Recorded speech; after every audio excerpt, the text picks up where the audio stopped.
안녕하십니까. 세상 읽어주는 남자 이상훈입니다. 오늘은 반도체 역사와 관련해서 한 말씀 드리겠습니다. 사실 TSMC를 만든 모리스 창은 대만 반도체의 살아있는 신 같은 존재입니다. 하지만 그는 사실 대만과 연고가 없던 사람이었는데요. 이 태어난 곳은 1931년 중국 저장성이었고 국공내전이 한창이던 1948년 국민당 지지자였던 아버지와 가족을 따라서 홍콩으로 탈출해서 미국으로 갔던 게 모리스 창입니다. 그는 하버드에서 문학을 공부했었지만 이 밥벌이를 할 수 있을까 걱정한 끝에 MIT로 편입해서 학사와 석사를 마쳤습니다. 이 모리스 창이 TSMC를 대만에서 설립했던 게 1987년도인데요. 그때까지 그는 사실상 미국 사람이나 마찬가지였습니다. 이 모리스 창의 경력 하이라이트는 미국 텍사스 인스트루먼트에서 보낸 시절이었습니다. 그는 그곳에서 탁월한 역량을 발휘해서 수석 부사장까지 올랐는데요. 이 텍사스 인스트루먼트에서 근무한 시간은 25년이었고 이 텍사스에서 그가 산 시간은 30년이었습니다. 56이란 나이에 56이란 나이에 대만에서 TSMC를 만들기까지 30년을 미국 텍사스에서 살았다는 뜻입니다. 더구나 텍사스 인스트루먼트는 미국 국방부 칩을 만들었기 때문에 그는 기밀 취급인가도 받았던 인물이었습니다. 사실상 미국 사람이었다는 뜻이죠. 사실 반도체를 알다 보면 이런 의문이 들 때가 있습니다. 왜 모리스 창은 이 텍사스 인스트루먼트에서 사장 승진을 못했을까? 설계의 미국, 제작의 대만이란 칩업계 공식은 모리스 창, 이 창이 만든 것입니다. 이 모리스 창은 IC 회로의 개발자 밤 노이스나 무어의 법칙을 주창한 고든 무어보다 못하지 않은 사람입니다. 그 반열에 올라도 하등 이상할 게 없는 불세출의 인물입니다. 그런 그가 왜 텍사스 인스트루먼트에서 물을 먹었을까? 바로 이 사건 때문에 대만이 칩 세계의 메카가 됐다는 생각이 듭니다. 실제로 창은 텍사스 인스트루먼트에서 사장이 되지 못한 좌절감에 회사를 떠났죠. 상실감에 몸부림치던 창에게 대만 정부가 백지수표를 내준 것입니다. 당신이 생각하는 모든 것을 우리가 만들어 줄 테니 대만의 반도체를 이식해 달라고 대만 정부는 부탁했고 모리스 창은 고민 끝에 이 요청을 수락하게 됩니다. 만약 모리스 창이 텍사스 인스트루먼트에서 사장이 됐다면 이 반도체 역사는 달라졌을까 생각을 해보게 되는데요.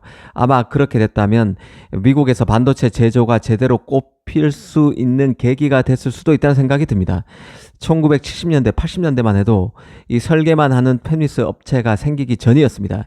이 팹리스라는 용어 자체가 아직 콘셉트로 개념화되기 전인데요. 칩 회로 자체가 지금처럼 복잡하지 않았고 팹 투자 비용도 지금처럼 천문학적인 수준은 아니었기 때문에 칩 설계와 제작을 같이 하던 업체가 대부분이었습니다. 하지만 모리스 창은 가까운 미래에 설계 전문 업체가 생기게 되고 또 제작만 하는 업체, 즉 파운드리가 생길 것임을 직감하고 있었습니다. 그가 만약 텍사스 인스트루먼트에서 CEO에 올랐고 그가 거기에서 일하면서 느꼈던 그런 개념도를 미국에서 펼치게 됐다면 어떤 일이 벌어졌을지 재미있는 상상을 해보게 됩니다. 만약 그런 일이 실제로 발생했다면 40년 뒤, 50년 뒤에 지금 애리조나 프로젝트 같은 것들이 생기게 됐을까 하는 생각도 의문도 해보게 됩니다. 또 하나 반도체 역사를 살펴보다가 드는 의문 중 하나는 왜 중국은 대만 정부가 모리스 창을 비롯해서 미국에서 공부한 쟁쟁한 반도체 인물들을 적극적으로 영입해서 반도체 산업을 키울 당시에 아무것도 하지 않았나 이런 생각입니다. 중국은 바보가 아닌 것이죠. 만약 텍사스에서 물을 먹고 방황하던 모리스 창에게 백지수표를 건넸던 대만 정부처럼 왜 중국은 하지 못했을까 하는 생각을 해보게 된다는 것입니다. 만약 중국이 모리스 창을 잡았다면 그 이후에 뒤늦게 40년이나 흘러서 반도체 굴기에 나서겠다고 난리법석을 피고 미국의 집중적인 견제를 맞아서 이도저도 안 되는 현재와 같은 상황은 중국이 미연에 막을 수 있지 않았을까 하는 생각이 드는 것입니다.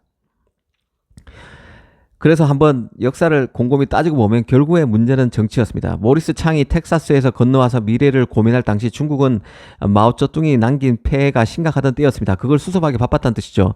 마오쩌둥이 사망한 해가 1976년입니다. 모리스 창이 미국 텍사스를 떠나서 대만으로 건너온 게 80년대 초인데요. 그러니까 1976년 마오쩌둥이 사망한 해 그때쯤 점점 모리스 창의 미국 텍사스 인스트루먼트 경력도 마무리를 향해 정점을 향해서 치고 내달릴 때였고 결국은 이제 사장에서 물을 먹게 되는 것이죠. 중국은 당시에 모리스 창이 대만으로 건너올 당시에 마오의 극단주의 폐해를 거의 사후에 수습하기 바쁜 때였습니다.